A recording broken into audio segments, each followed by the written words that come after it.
Hi there, Vince here. A few people have asked me if I can give a quick tour of the space that I'm currently using for composing. We're just going to go through the front door and I'll give you a little commentary as we go.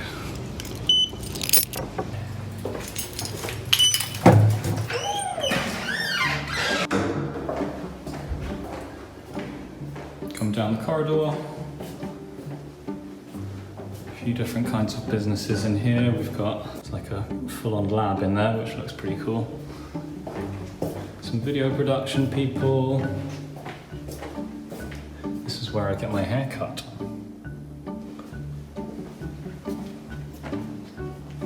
Screens printing studio over here. To show you the kitchen quickly.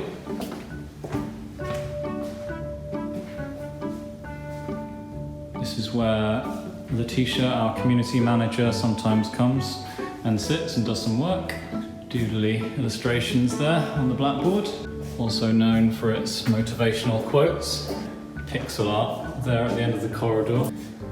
Need to get this sign reworked somehow. So here we are, just a little space.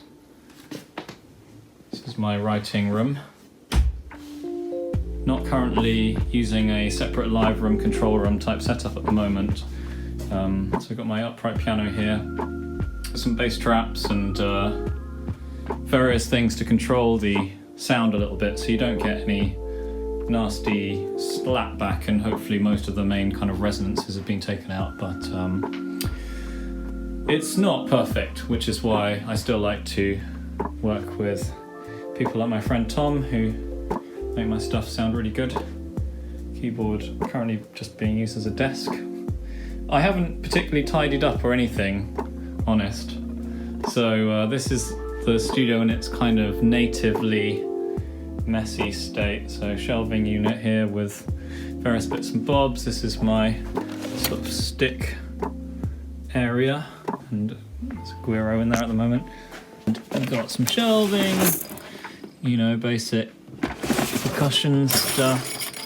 I've got a steamer, always very useful for metallic clanging.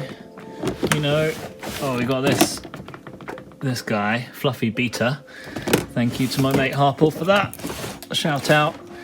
It's horribly disorganized bits to do with sort of live instrument accessories and things. Currently I'm using the Arturia Keylab 49 control surface as the one that I use on my desk, and I'm also experimenting with this guy, the Console One mixing system, although it's still early days, to be honest, and since I don't do loads of mixing, I'm still a bit undecided, but I thought it'd be more fun to have lots of little knobs, and you know, you can kind of set all of your EQ and compression and things manually there using knobs without really having to look at the screen. Got my Sub 37 here, which you may have seen on other videos. Recently picked up this SPD pad, and also this drum pad here. These are really sensitive, so you can play super lightly and do tippy-tappy stuff. The only thing you can't really do with these kinds of drums is brushes, but that's okay because we've got our snare drum here and lovely cymbal. Got some basic hand percussion down here. This is a nice beefy sounding drum. The young man's harp, also called an ungoni, a Kamale ungoni. This is my attempt at some flower arranging.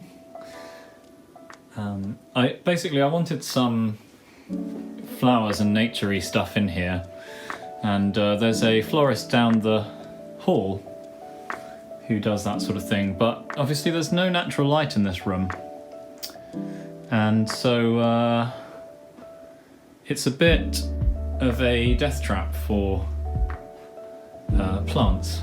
I just felt really bad keeping my lovely spider plant and you know, other things in here. They just weren't getting any daylight, so I donated them to the kitchen and I've gone for dried stuff instead. Instrument cases up here,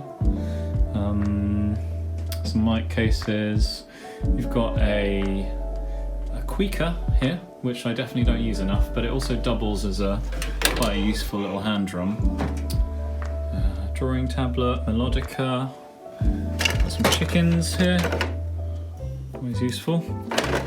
A nice little 360 mic, which is cool. Got a few scores. The Matrix. Got How to Train Your Dragon. The Real Book, of course. Sammy Nestico's book about arranging. We've got some Disney. Hunchback of Notre Dame, piano score, Pocahontas, absolute banger. We've got our book of scales, the ABRSM scale book, which has every scale, well, every scale according to the associated board. Here we've got a fun book, which is got some good tunes in it. Here we have a rather wonderful, see if I can do this one-handed, schematic. I don't own many schematics. Don't own enough schematics. But it's tells you everything you need to know about the Moog Sub 37 in much detail. Here we've got you can't really see that. I'm going to turn the big lights on. You know, this is daylight mode. We've got some fluorescent, not fluorescent, some LED filament bulbs there. But I quite like keeping it in dark mode. This is dark mode because you have this nice two-tone thing going on with the blue and the lamp here, which I got for free yesterday. I'm very happy about this lamp. So I think it's going to look cool in the back of my videos. Oh, I've got a little print here by MC Asher, which I really like. Oh, I've also got some other art here. This one's hiding. Ooh. Yeah. We've got some art by my dad. Got our apple flavoured diffuser. Apple crumble flavoured diffuser. In a sort of festive impulse buy. Oh yeah, so anyway, this corner, which was previously invisible because of the dark. We've got a little mini mixer here. We've got some links, just in case I really smell. Oh, this is quite fun. We've got what I like to call a jangler. Let's open it up and have a play. Look. It's...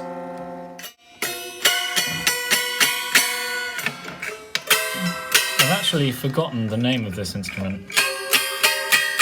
Maybe I'll flash it up on the screen now in post-production. But I think it's kind of like a koto.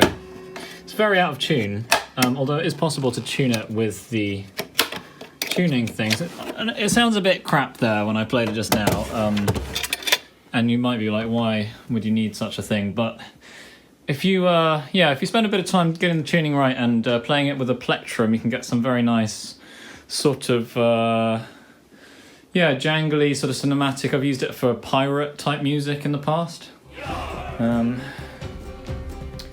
What else is there? I've got a few cymbals hiding down here. Some additional cymbals. I do like having real cymbals. They're one of those things that's hard to do well with samples because of the way that they're such harmonically complex instruments. This is a very dark one.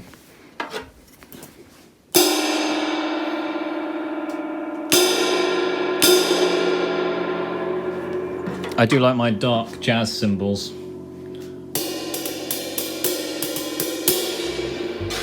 And then we have some slightly brighter ones over there in storage. I also have this kick pedal down here, which is very fun. So between these guys, you can almost get like a full electronic drum kit. There are just some things that are much easier to play in rather than on the keyboard. But it's definitely a luxury and not required. And we have not one but two little arms here. which I much prefer for recording generally.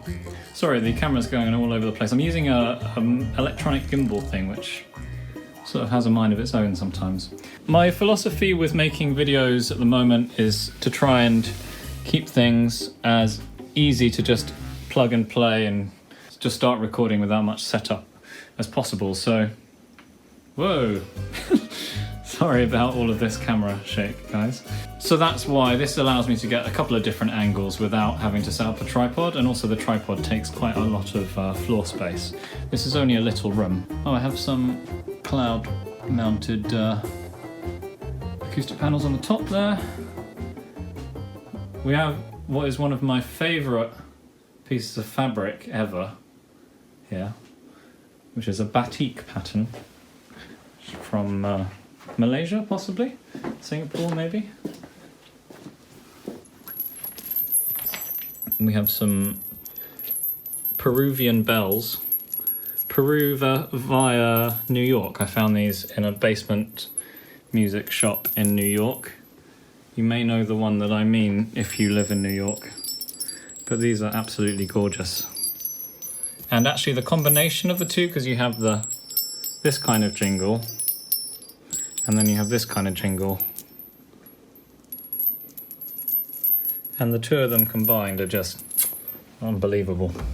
Here is a Oculus Rift headset. So yeah, this is the PC, which is VR capable PC, which I use for game audio implementation. It's useful mainly for testing the game that I'm working on. That's pretty much it. I hope that was fun. And I hope that you maybe got some ideas for what to do with your own space. I personally love having a separate place to go that isn't my house to compose music. But again, it's definitely one of those things that's a luxury rather than a necessity, because when I was starting out, I mean, you just make it work however you can. Let's just finish off the video by zooming in on these guys. Yeah, thank you very much for joining me on this little mini studio tour. Hope that was fun. And yeah, let me know any questions that you have. And thanks for watching. See you on the next video.